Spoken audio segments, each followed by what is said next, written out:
Sheikh Fantami ya ki amincewa da tsarin gwamnatin Buhari na ƙara wa 'yan Najeriya kuɗin kiran waya.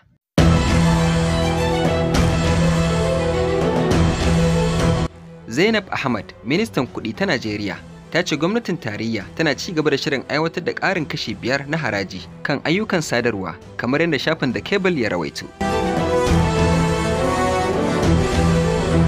Hakan dai na zuwa ne bayan suka da aka yi game da aiwatar da batun harajin. A makon da ya gabata, ministan sadarwa da tattalin arzikin zamani ya soki shirin na aiwatar da ƙarin harajin, wanda zai kasance ƙarin kashi 5 cikin 100 akan harkokin sadarwa na ƙasar.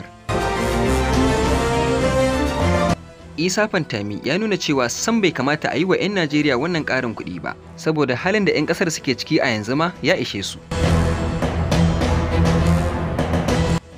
Zainab, wadda ta samu wakilcin Musa Umar, mataimakin daraktan haraji na ma'aikatar kuɗi da kasafin kuɗi, haɗi da tsarin ƙasa, na cewa an sanar da dukkan hukumomin da abin ya shafa, gami da cewa shugaba Muhammadu Buhari ya amince da aiwatar da harajin. Sanarwar ta ce an sanar da kowa da kowa waɗanda abin ya shafa, ciki kuwa har da shi Isa Ali Fantami.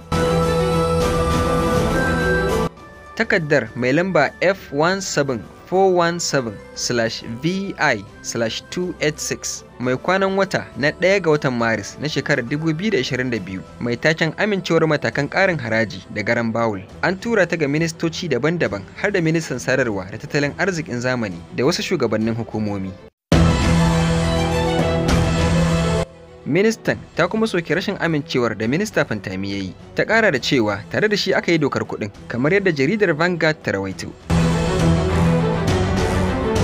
Tun da farko dai, Ministan Sadarwa da Tattalin Arziki na Dijital, wato Isa Ali Fantami, ya yi fatali da sabon yunƙurin da gwamnatin tarayya ta yi na ƙara harajin kashi 5 cikin 100 a harkokin sadarwa. Idan kuma aka aiwatar da tsarin harajin, to zai zama 'yan Najeriya za su fara biyan 12.5 cikin 100 a matsayin haraji daga katin waya ko data da suka siya domin buƙatar su, kamar yadda shafin Punch ya rawaito.